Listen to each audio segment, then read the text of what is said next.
I find myself wanting to sew and create more often during the winter season, especially when it's snowing outside, when the world turns white with hints of evergreen peeking through. The layer of snow coverings hide the ground that once was sprinkled with dead leaves and broken branches, bringing quietness to where I live amongst the many tall trees. We've been blessed with several snowfalls this season. The snowflakes whisper of more snowfalls yet to come.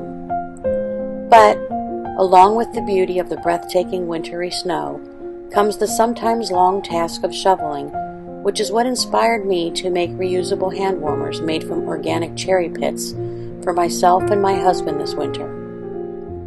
I hope you will make something creative today, and maybe even make these hand warmers for yourself, or gift them to a friend.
Simply place them in the microwave for 30-second intervals until you have your desired warmth.